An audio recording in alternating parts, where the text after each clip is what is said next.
All right, hello, I am Congresswoman Chantel Brown for Ohio's 11th Congressional District, and thank you for tuning in today. Today, we will be talking about an article I read a couple of years ago with the shocking title, Cleveland ranks dead last as a livable city for Black women. Now, that might be shocking to y'all, but as Black women, I don't know that that is completely shocking to us. In early 2020, before COVID hit, Brent Mock of Bloomberg City Lab publicized a ranking of American cities based on livability metrics for Black women, and as I mentioned, we ranked dead last. The metrics painted a picture of a stark inequity and failed to answer the two most obvious questions. One, as a Black woman, what is it like to live in a city that experts agree is the worst place for you? And two, how can individuals and anchor institutions and businesses create tangible solutions? So my guests today are going to help unpack this unfavorable ranking and provide their insight. And they include my friend to my right here, Anita Bradley, President and CEO of Northern Ohio Recovery Association, affectionately known as NORA. With 30 years, which I can't believe, you must have started as a baby too. I don't know where they're getting 30 years from, but 30 years of comprehensive knowledge of public policy, community development, and research experience. Anita is a proven leader in helping to drive the mission and goals of Cuyahoga County's Alcohol and Addiction Service Board by planning and executing treatment and prevention programs and implementing a pilot program for the mentally ill substance abusers, which I am a true fan of because as a former member of the county council, we wanted to make sure that we provided opportunities for folks who were suffering from mental illness and making sure that they got into diversion programs and not into jails, right? And so in 2016, the White House honored you as a champion of change. Let's give it up.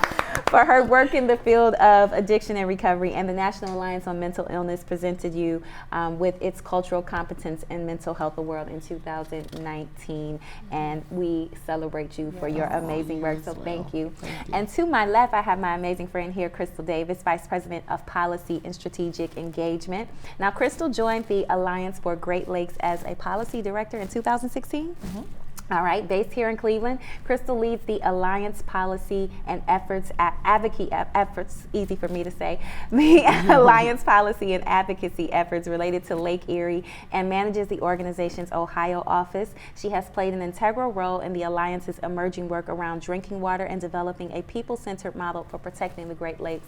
And I'm proud to say our president was here last month and blessed us with $1 billion to make sure that we are taking care of our Great Lakes. So I'm sure that that money is going to great use and will be helpful in the work that you do. And you have been an amazing supporter and friend. And so I welcome you to this conversation. Thank you for being here. And last but certainly not least, Maisha Watkins. Maisha Watkins, Cleveland Partners Alliance, is an executive director there and is committed to providing community-led prevention and intervention and restoration services to those in our communities who need us most. And that cannot be overstated. The work that she does empowers people to live in peace before resting in peace. Let me say that again.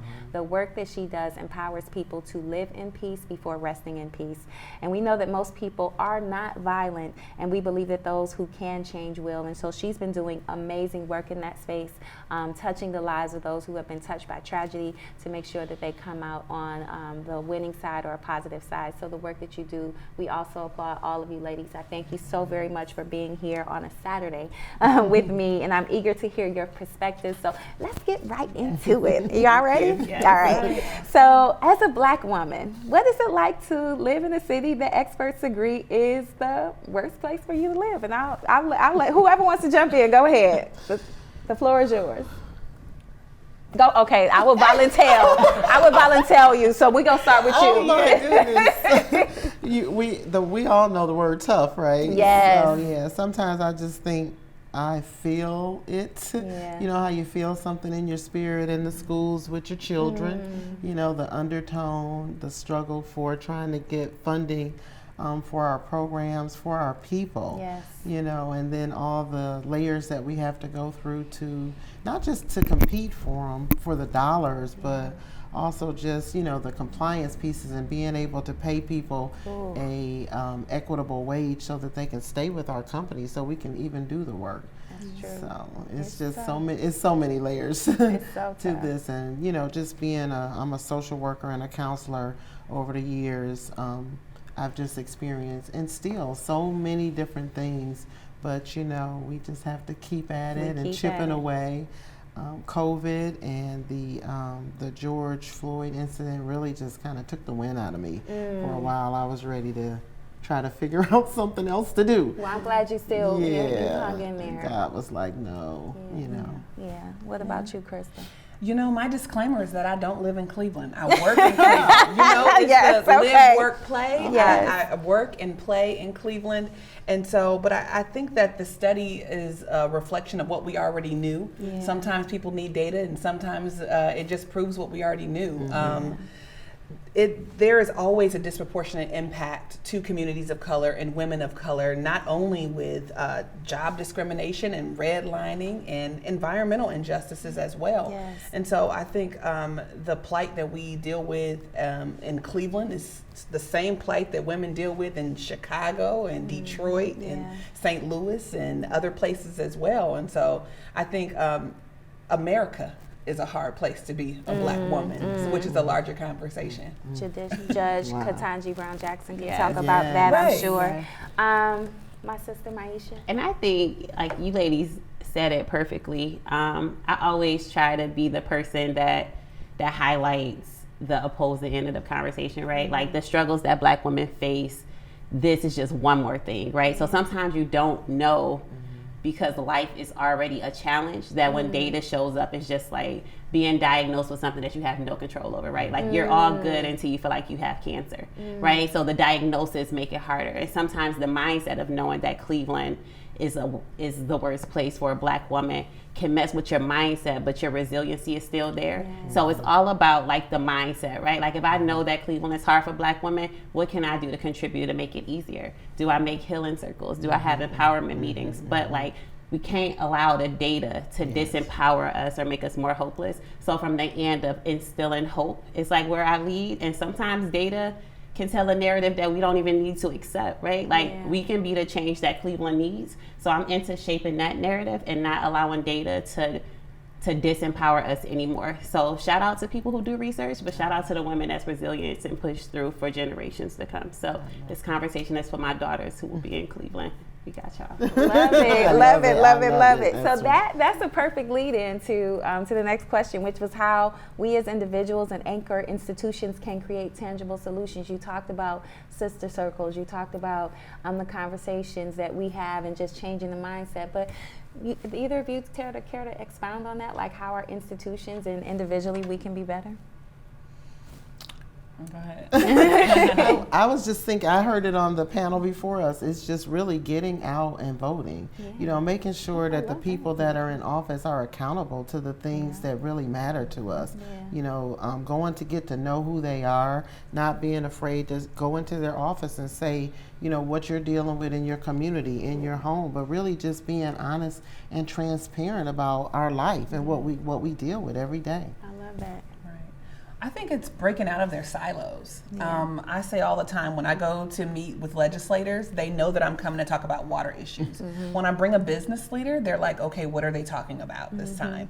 I think it's important that in order for us to really address the challenges that are before us, we're going to have to build alliances with the healthcare sectors and the education folks 100%. And the violence prevention folks and environmental folks, because all of these issues are interconnected. They are. And until we start to address them that way, we're not going to make substantive change. I agree.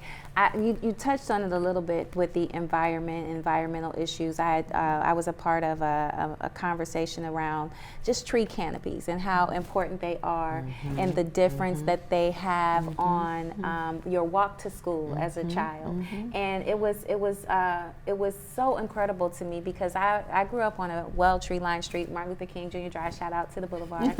And so, but you know, it made me stop and think because as, you know, for the students that have to walk by abandoned buildings and the students that have to walk by empty lots, and that their senses are heightened to a survival mode, right? Or fight or flight. And so as opposed to maybe those in Shaker schools or Solon schools who get to walk these tree-lined streets or go or, you know, live in these communities, it's a different starting point altogether.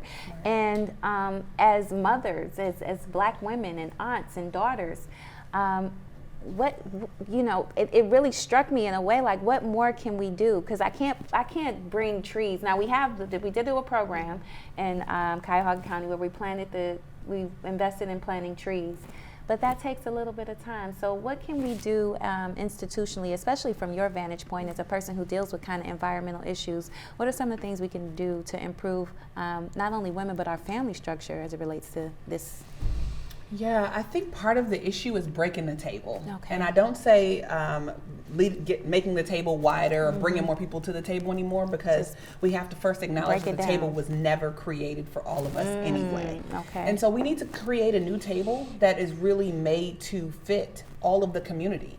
A lot of times when we talk about environmental issues, people think of them as luxury issues. Yeah. If I'm worried about my kid walking to school in a rough neighborhood, I don't have the luxury to think about tree canopies and the potential of a harmful algal bloom in the western basin of Lake Erie, because I'm worried about putting food on the table. However, when you start to talk about these issues differently, you'll understand the impact that those issues have to your baby's lives. So when we talk about tree canopies, some people tune out like, that don't have nothing to do with me. But when you talk about the air quality and the stormwater runoff issues and benefits and impacts because of these tree canopies, and the again, the data that talks about the psychosocial impact of going down streets that in neighborhoods that are carefully manicured, and how that is a deterrent for people to litter in those neighborhoods. Those are things that all of a sudden get our attention. When I talk about water issues in Lake Erie, people are like, yeah, that's not me, I don't go down there. But then when I start talking about lead in water, and the fact that your kid could have digestive issues if there are harmful algal blooms in the water, learning issues and skin issues, then all of a sudden it becomes real and relevant. But it's how we're talking about these issues. I love that. Making it real and relevant is what I think we have not done a good job of, especially I will speak for myself as an elected official. We have to speak to the people's needs, speak to their issues. And so, like you said, algae blooms, you talking to me about algae blooms, I'll be like, you know, but when you start talking to me about how it's impacting my nephew who might be having issues in class, or my niece who has, you might be having trouble with her skin and things like that. And I'm like, oh, that's what's causing that? Or the tree canopy that, you know, reduces the heat levels that can ultimately create some violent situations in the hood sometimes, you know what I'm saying? So, you know, those things really have a real connective, a real and relative and relatable experience. So I think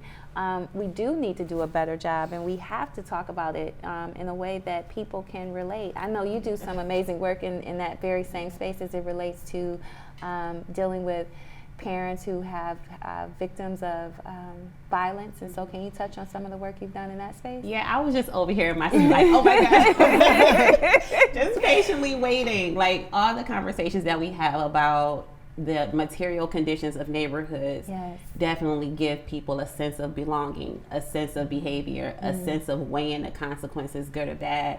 Like when we talk about trees, and I'll get to your point in a second, when we talk about trees and how neighborhoods are constructed, in my work, usually people say that we work with the most high-risk youth. But language matters. Like, we can't hold youth accountable for their living conditions or the material conditions that have been underinvested or overlooked for years and years. Like, a kid doesn't wake up and say, I just want to be at risk, right? Like, they don't do that. But they live in neighborhoods that the material conditions of such allow them to choose that because that's what they see. So when we talk about young people opposed to walking by tree lines and walking by abandoned houses, what does that instill in them, right? Like, I'm so afraid to walk past this house because I just saw on the news that 3 bodies were found there, but my mom don't have the needs, the financial means to allow us to move. So now I'm living in this neighborhood that not just my neighbors know about, but everyone knows that's a dangerous street. But I'm supposed to walk by this house at 7 a.m. to go to school. What does that allow me to feel? So sometimes we need to talk about the material conditions that put young people at risk, or even put families at risk, to not even prioritize the luxuries that are basic needs to have the conversation about. In these neighborhoods, people are not even aware that it's a problem because it's another thing to pay attention to, right? Like, I don't care about trees. Well, my light bill isn't paid, and in order to get my light bill paid, I got to catch 3 buses and show 25 pay stubs, and like, it's just too much. So now my basic need doesn't even seem basic, and I don't even want to get it done. So I'm living in a circumstance that Cleveland has more resources and programs to help me to, but it's too hard to get to.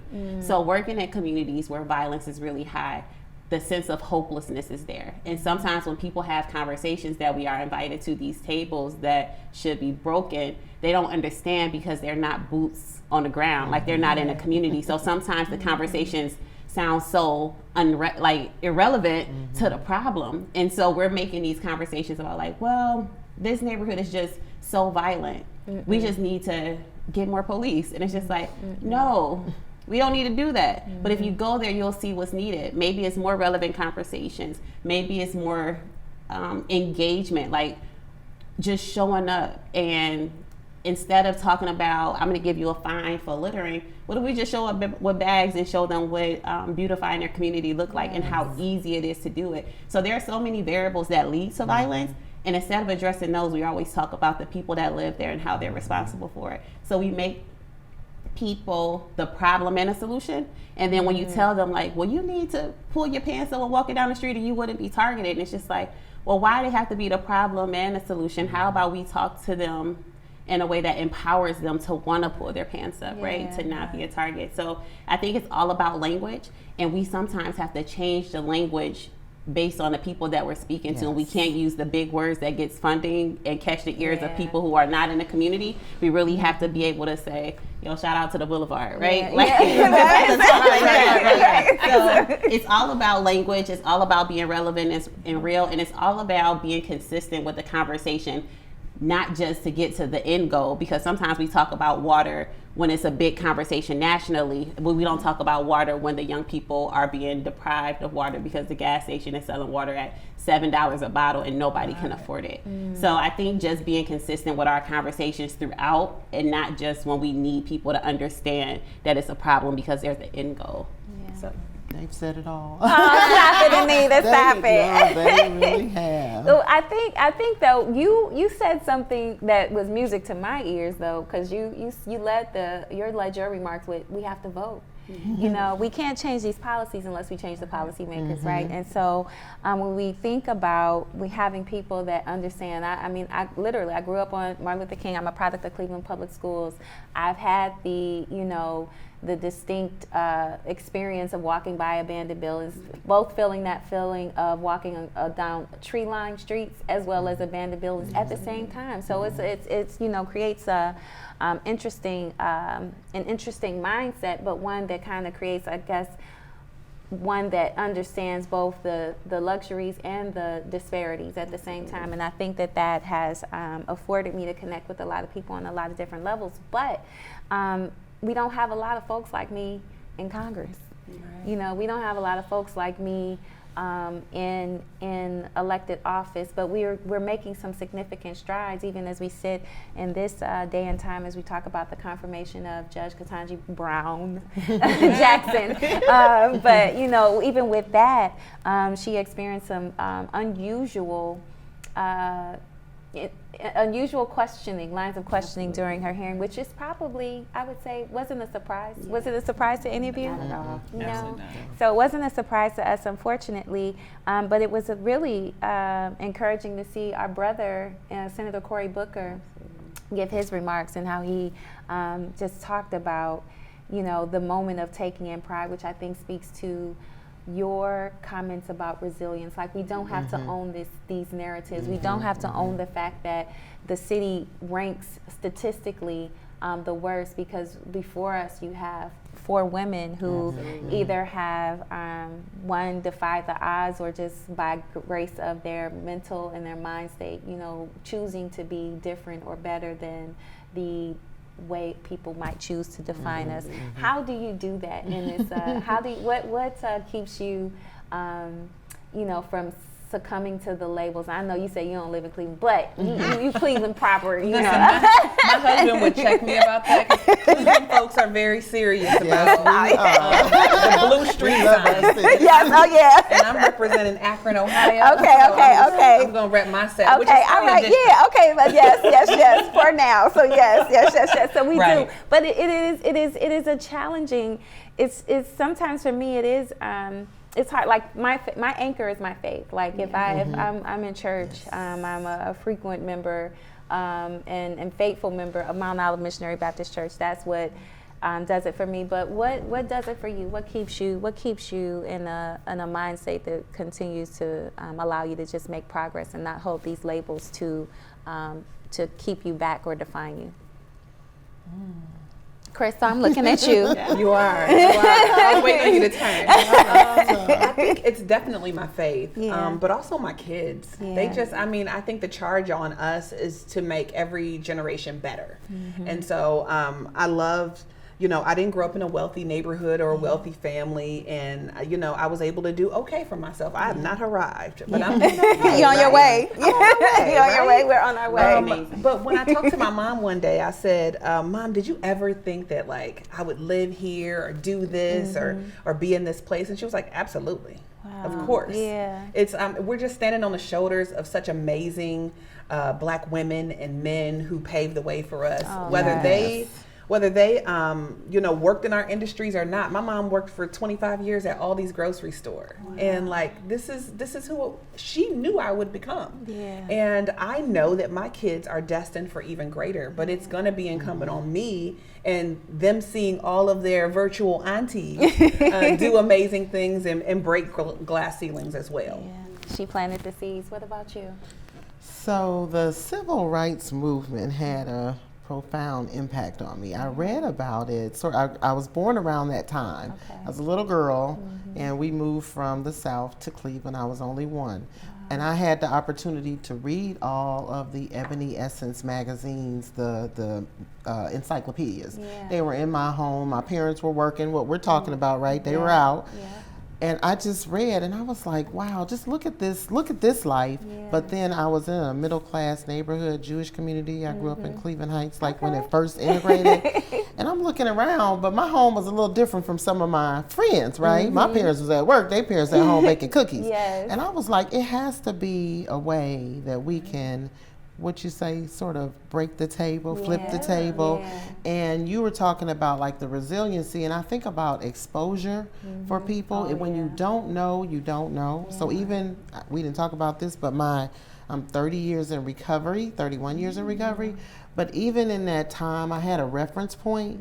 So when I went off to the side, that spirituality you all talk about, I could go back to that. But some people don't even have that. And those were the people I was hanging with during that time. So I wanted to go back and say, for this person that never had the reference point that I have, how do I expose them to something different? So it's exposure, right? Showing them something different. But also you talked about, I think I would say it my way was, you know, being able to talk to people where they are. So I have to meet you where you are. I can't be talking to you up here and you not understand the words I'm talking about. I got to talk about those genes in a way that you're going to say, okay, now that makes sense to me in my world. Because all of us have a worldview, and just getting with people and getting them to understand that this is how things are, but exposing them to other things in a way where they don't even know that they're being exposed. Because we're not talking at them, we're talking to them, and we're right there with them. We're their peer. Yeah, you know? I love that. Yeah. I love that. What about you, Maisha? So when I think about what continues to push me is that I'm first generation everything in my family.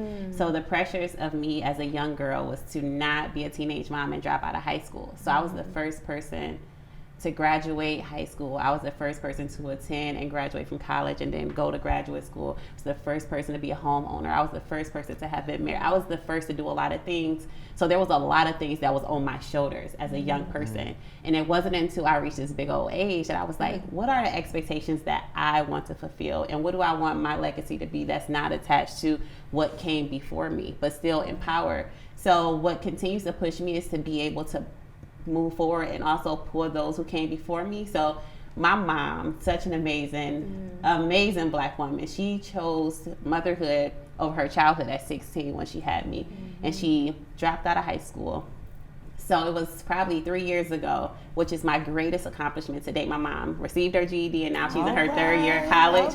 And just being able to be the example that it's possible, and now being able to celebrate with my mother when she made the choice that motherhood was where she wanted to go, and be able to birth me, and now I'm able to journey alongside of her. So it's all about like being able to journey life and being able to pull those who came before you, who did their best. I hold my mom to the standard of like, yo, you did your absolute best. And it's not to say the things that I had to struggle through or the lived and shared experiences that we went through that people will be able to judge. Like, I can't believe y'all did that. I can't believe you lived this way. But those were some of the most humbling and most rewarding moments in my life, even if they were hard, right?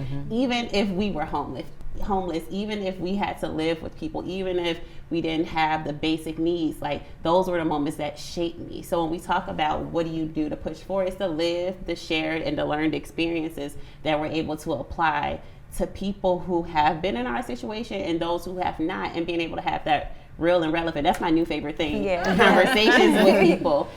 And understanding that everybody's story is different. Like my daughter's story will never be my story, but I need to be able to understand their story. So when my daughter come home and just like a problem that I'm just like, girl, back in the days, but being able to validate their feelings, because our story is different and we all live so that our children don't have to experience. But sometimes we do not validate their experience because it wasn't struggle like ours. So always being able to show up for my children, no matter how silly I think they're probably like, girl, you crying about crayons? I didn't even have crayons, you know? But being able to acknowledge their feeling and really showing up, not from the past hurt, but from the past empowerment that I can put on my children, and continue to empower my family, my friends, and those who may be watching and know like, yeah, Black women may be this according to data, but Black women may also be this, that data is not showing, right? So what's the narrative? Black women are dope, Black women are resilient, and Black women don't want to be strong all the time. Like our pain doesn't have to define us, our struggle doesn't have to define us, our beauty and our softness and our education and our status can define us. And I think we just have to change our mindset of like, what do we want the narrative to be? Cleveland is lit, Cleveland is dope, Cleveland women is empowered, right? Like, so that's the story that I want to tell to my daughters. Not that it's the worst place for Black women to live, but it's the best place, because on a Saturday 4 Black women showed up to have a conversation about what we're doing to advance it. So I love that. Thank you. Oh my goodness. So I'm filled up. All right, so before we come to a close, I'm just going to ask you to just think about what you would share with other women in this space. Like, what advice would you give them if they pick up this story and they read it and they get a little discouraged? What is it? I'm going to start with you, Anita, this time. So what would you tell them after they've read this story and after having had this conversation? What advice would you give to Black women who are struggling with this unfavorable label that we are trying to shatter and crush today? Wow. That's a tough one. So, well, you know, I have really been considered at the bottom of the barrel in terms of addiction, and it just was not a pretty picture.